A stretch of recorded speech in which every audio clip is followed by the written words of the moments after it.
So this is a video review of Universe or Classics 2.0 Hotshot. Classics 2.0 Hotshot is pretty much his original form, the yellow sports car. Major differences include the fact that the sports car is smaller. He does not have a completed spoiler on the back. The engine does not actually detach like the Armada figure does. Jam.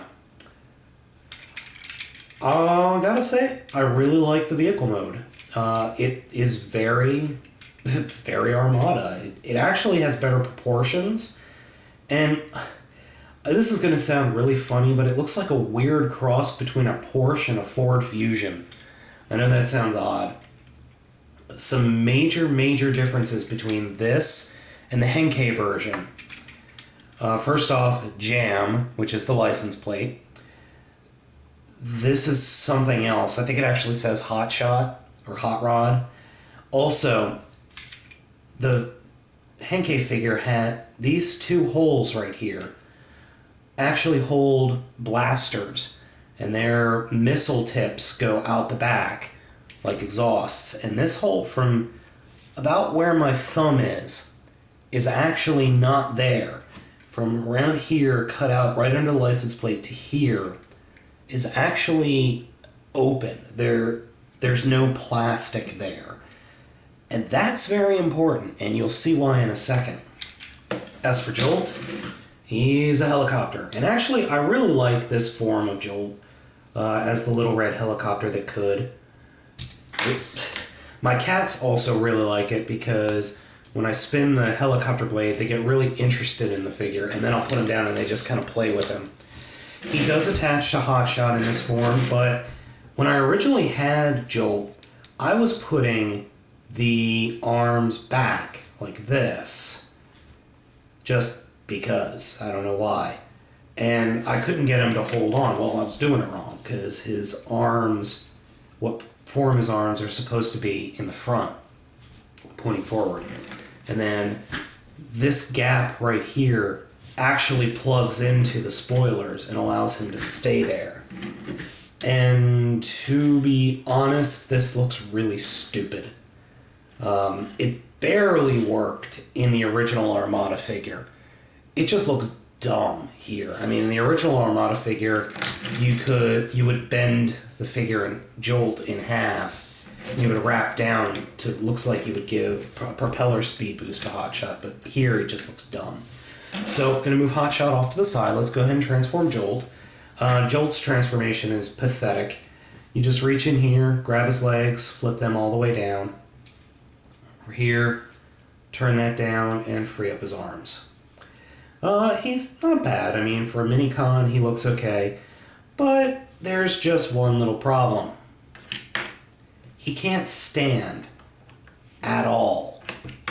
I mean, it's impossible to make him stand up. He's so back heavy because of the helicopter cockpit. I mean, just leaning him forward like this is the only way that I have been able to make him stand. And even then, it's just tapping and he falls over. So, forget about him for now. Let's go ahead and take a look at Hotshot and transforming him. We're going to start off by popping the doors open. Like that. And then invariably, your fingers will hit the rear bumper or the rear of the vehicle, so you'll move them up like that, and then just grab the spoilers and split them open like this. Now, what I like to do is I like to move the arms up and then straighten them out and fold the paneling away, fold the car kibble away, and just leave the arms up like that. You'll see why in a second. Oh, geez, I'm sorry. You'll see why in a second. I put the arms up like this. And actually, let me move the camera a little so you can see better. Alright. So what I'm going to do, you take these and then you split them apart and you just kind of put them straight out. Here's the robot head.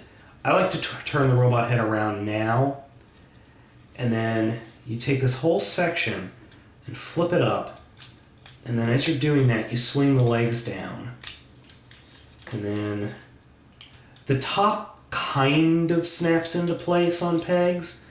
And then you just kind of take the wishbone area here and compress it. We'll deal with the upper torso in a bit. Now for the lower parts. Come around here. We are just going to flip out the feet. And then the windshield collapses into the leg, which is actually a really nice touch. So do the same thing over here. Flip out the feet. Collapse the windshield. And turn the leg around. Then we come up here and lift the visor. And there we go. Here is Hot Shot.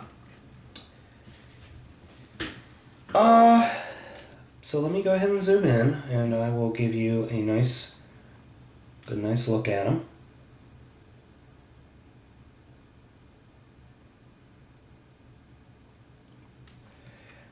Now, the main issue with Hot Shot is the kibble. This is where according to the directions, there should be enough clearance that you can separate the kibble parts, and they'll just hang off the shoulders here and here. Like, so they would both be sitting about that far apart. But the engineering is such that on the US figure, they can't at all. I mean, you can't, this is the best I can do. And it looks horrible. I've tried fooling with it, so turning it around. Excuse me. That doesn't work. I've tried a bunch of different ways. This is the best you can do, and it looks terrible. On the Japanese figure, things are a little bit different.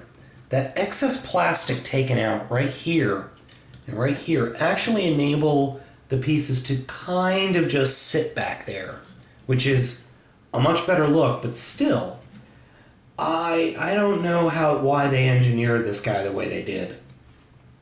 I guess cost-cutting measures or whatnot. Now, it's obvious to me that he's supposed to hold something. I mean, his fists are big enough to hold weapons, but they didn't bother bringing the weapons to the US. I don't know why. That would have improved the figure significantly if they had done that. But they didn't. So I don't know what to tell you there. Poseability-wise, his lower body is actually very poseable. I mean, you've got practically 300 here. You've got a lot of room here. His upper calves swivel. His ankles are limited, but they do have some rotational ability, and you can flex the foot a little bit. So you can get off some decent poses. Now, Jolt is supposed to be able to peg in up here. So I will attempt to do that, but my Jolt, I don't think the Minicon port is correctly sized, because you see, that's the other problem. With the kibble like this, I actually can't get Jolt on to look the way he's supposed to. It's very, very tight, but I mean, that just looks dumb. I would have rather if they had somehow re-engineered it so that he had a cannon on his back where you plug it into his button, like that, like Armada did.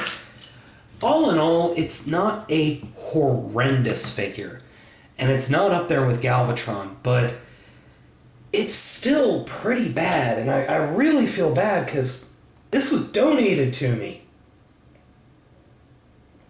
by the lovely Nicole, otherwise known as Hailstorm on the T.F.R boards.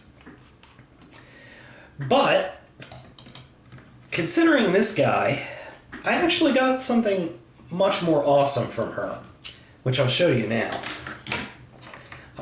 She also sent me, as a bonus, Animated Activator Thundercracker. And I love this little guy. I mean, he's nothing special, but I don't know. He just, there's something about him that's just really, really awesome. His plane mode is very cool. Yeah, there's some kibble with the arms, but you push this button back here, and I like to do a little pre-transform and move the legs down.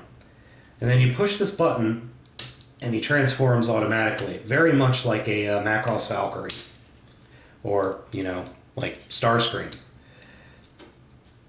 And then you just flip the feet out and there you go. I mean, he's very, very cool. Very cool little figure. I think the thing that I love so much about him is the paint job. It's borderline Skywarp, but it's very Decepticon purple, which I totally dig. So, I mean, if you've got kids or you got youngins, this is actually a pretty cool toy. A lot of fun, a lot of good play value out of this little guy. Hotshot, however, it's a good... really only collectors. I can't recommend this for the general Transformer fan, but if you're a fan of Hotshot, i.e. Walkie, or if you're a real completist, which I haven't even seen him on shelves yet, which is odd, but that's beside the point. I really can't recommend this guy. I can only recommend it to collectors and completists. So, catch you next time.